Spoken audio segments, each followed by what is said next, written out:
Well, lads, it's finally here. The fight we've all been waiting for. Juliana Pena versus Raquel Pennington.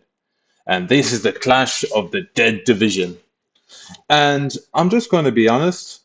What's the point in keeping this division around and the belt?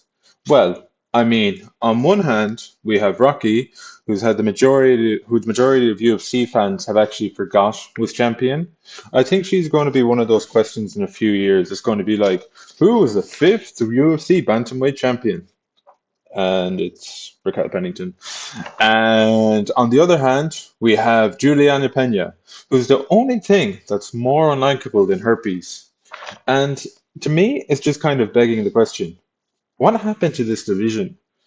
Like, if we look back a few years ago, okay, it wasn't the most entertaining division in the world, but fights did happen that were actually interesting to watch. And if we just look back a short time ago, 8 years ago, we have four different champions in one year, and each of them was marketable in their own way. For example, we had Ronda Rousey, who was the first UFC bantamweight champion and first female champion in the UFC, one of the biggest pay-per-view stars, but now just attacks victims of the Sandy Hook tragedy. We had Holly Holm, who was the person to dethrone Ronda and was actually a very entertaining striker until she decided to become a grappler and hold people against the cage and pretty much ruin her own name and career. We had Misha Tate, who had one of the biggest rivalries with Ronda Rousey in women's MMA history and kind of just disappeared and retired and has come back, but not really been that impressive. And we had Amanda Nunes, the most dominant female champion that we've seen, as well as the only true double champion in the UFC. And to be honest, at this point, these are actually some interesting people. Each one in their own way had an interesting and engaging personality. Ronda, controversial, Sandy Hook, blah, blah, blah, blah. Holly, good striker, kind of like girl next door kind of feeling. Misha, interesting, was quite beautiful, had a face. And Amanda Nunes, well, she beat up Chris Cyborg, so she had something going for her at least. But now when we look at the division, all we kind of have left is Juni- Juliana Pena, the potato, and camera operator number four. And to be honest, there's no real personality between these two people. I don't know who's more unlikable, the person that people actively dislike in Juliana Pena, or the person that nobody cares about, which is a worse situation to be in. And to be honest, I don't blame them, because if we look at this division and the rankings, there's not anybody who's remotely interesting, both style wise and personality. I mean, we do have Kayla Harrison, who arrived 5 years too late.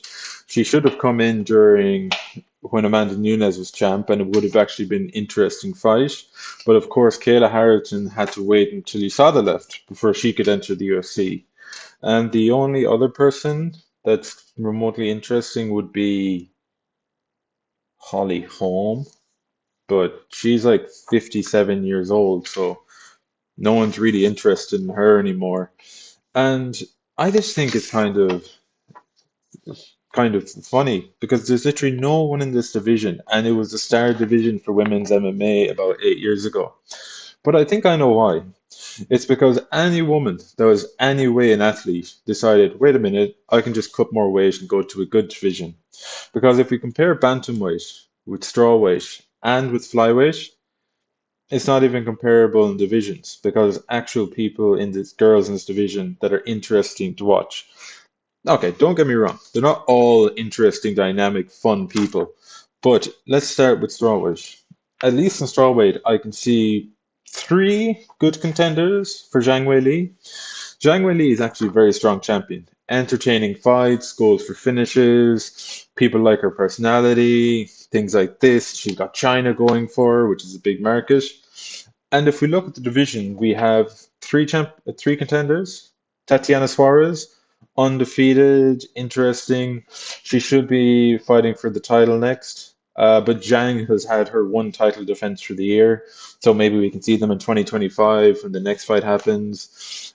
We have Mackenzie Dern, who is popular for reasons, well, two very big, juicy reasons. And of course, we have Amanda Hebas, who, like Mackenzie Dern, is popular for reasons. By the way, if you don't know, these two are fighting soon, which will be a very technical and interesting affair, not just a massive thirst fight that people are going to be watching for. And then we look at flyweight, which I actually think is the best women's division because we actually have a good champ in Alexa Grasso. But I feel like the division is kind of being held up between her and Valentina Shevchenko because they had their first fight that Alexa won, which was a good fight. Alexa won, took her back, choked her out. Very interesting. Nobody expected that to happen.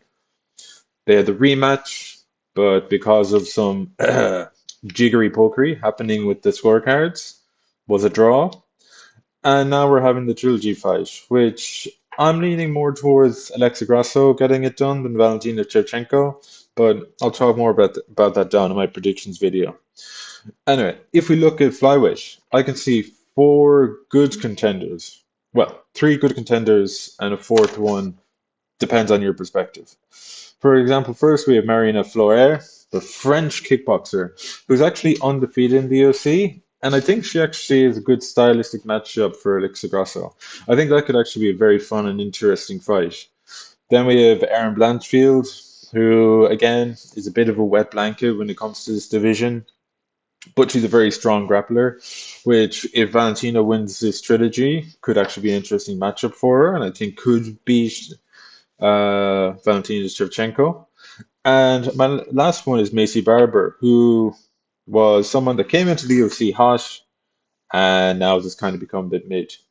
But she is on a 6 fight win streak, and she looked very, very good in her last fight. Last person I think could be interesting to fight for the title, if she can get it together, is Rose Namajunas, who I think could have won the belt, could have been a two-weight champ at strawweight and flyweight, but unfortunately because she's being groomed by Pat Barry, wasn't really possible. So says that women's MMA isn't awful, but I think bantamweight is just kind of pretty bad. And this brings me back to why we're all here to talk about, yeah, this. Anyway, at least we can hope the fight ends quickly. I don't really care who wins. Honestly, I just hope that it ends in a finish super quick. My dream scenario is that one of them falls over in the first minute, the first round, and someone gets a submission, whether it be Juliana Pena or Raquel Pennington.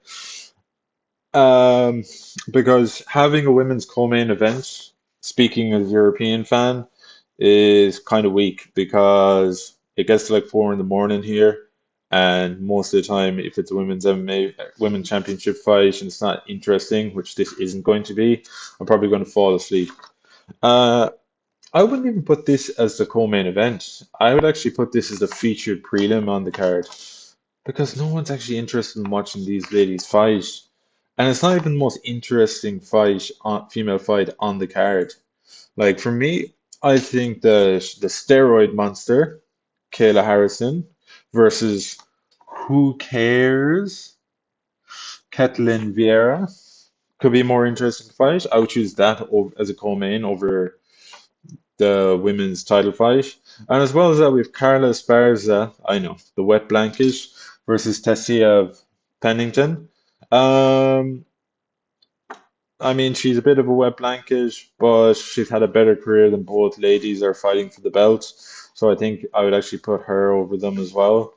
But overall, I think there's kind of a weak card. There are some very, very good fights, but I think if you take away Alex Pereira versus Khalil Roundtree, this is more of a glorified fight night card than an actual pay-per-view card. Like people expecting to pay $80 for this is a bit ridiculous. Like don't get me wrong, Jose Aldo is a very interesting fight. Stephen Thompson walking Buckley, very interested to watch that. Movsar Evloev and Aljamain Sterling will probably put me to sleep before the women's bantamweight title fight.